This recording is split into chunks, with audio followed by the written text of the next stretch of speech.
Hi guys, இது உங்க cine rainbow. சிவகார்த்திகேயனின் Amaran 100 நாட்கள் விழா பாராட்டுகளையும் சர்ச்சையையும் கிளப்பியுள்ளது.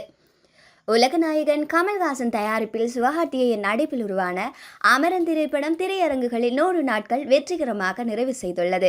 இந்த மைல்கல்லை குறிக்கும் வகையில் தற்போது கலைவாணர் அரங்கத்தில் ஒரு பிரம்மாண்டமான வெற்றி விழாவும் நடைபெற்று வருகின்றது.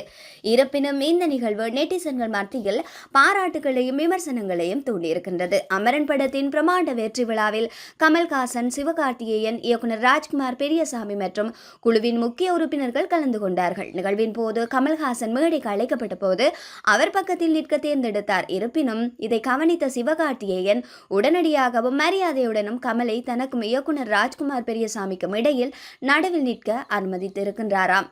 பின்னர் கமல்ஹாசன் அதற்கு இணங்கி மைய பொறுப்பை ஏற்றுக்கொண்டார். சிவகார்த்திகேயனின் இந்த சிறிய ஆனால் குறிப்பிடத்தக்க செயலை ரசிகர்கள் மற்றும் நெட்டிசன்கள் பரவலாக பாராட்டி வருகின்றார்கள். கமல்ஹாசன் மீதான அவரது ஆழ்ந்த மரியாதையை பாராட்டி பலர் சமூக ஊடகங்களில் பதிவிட்டிருக்கின்றார்கள்.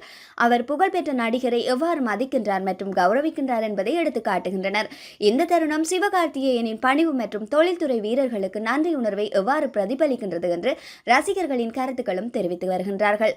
இருப்பினும் கூட ரசிகர்கள் மகிழ்ச்சி அடைந்து வருகின்ற நிலையில் வெற்றி விழாவிற்கு ஊடகங்களை அழைக்காத கமல்ஹாசனின் முடிவு இடையவாசிகள் மத்திகளில் விமர்சனங்களை தூண்டியிருக்கின்றது.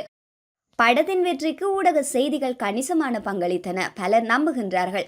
இதனால் கமல்ஹாசன் பத்திரிகையாளர்களை நிகழ்வில் இருந்து விலக்கியது ஒரு சர்ச்சைக்குரிய விடயமாக மாறியிருக்கின்றது. படத்தின் 100 நாள் கொண்டாட்டத்தில் பல பத்திரிகையாளர்கள் தங்கள் அதிருப்தியையும் வெளியிட்டிருந்தார்கள். மேஜர் முகுந்த் வரதராஜனின் வாழ்க்கையை அடிப்படையாக கொண்ட ராஜ்குமார் பெரியசாமி இயக்கத்தில் அமரன் திரைப்படம் கடந்த ஆண்டு தீபாவளியின் போது வெளியாகி மிகப்பெரிய வெற்றியையும் பெற்றது. சாய் பல்லவியுடன் இணைந்து சிவகார்த்திகேயன் நடித்த இந்த படத்தின் இசை ஜி.வி. பிரகாஷின் இசை பரவலாக பாராட்டப்பட்டது. 100 தொடக்கம் 120 கோடி பட்ஜெட்டில் தயாரிக்கப்பட இந்த படம் முதலீட்டை விட 2 மடங்கு வருமானம் ஈட்டியதாகவும் கூறப்படுகின்றது. கடுமையான இராணுவ பயிற்சி உட்பட சிவகார்த்திகேயனின் அர்ப்பணிப்பு படத்தின் வெற்றிக்கு பங்களித்திருந்தது. திரையரங்குகளில் 100 நாட்களை கடந்த பிறகு நடிகர்கள் மற்றும் குழுவினர் சென்னையில் ஒரு பிரம்மாண்டமான நிகழ்வோடு மைல்கல்லை கொண்டாடினார்கள். இதற்கிடையில் சிவகார்த்திகேயனின் முந்தைய பயணம் வெங்கட் பிரபு இயக்கத்தில் விஜய் நடித்த கோட்படத்தில் இருந்திருந்தது.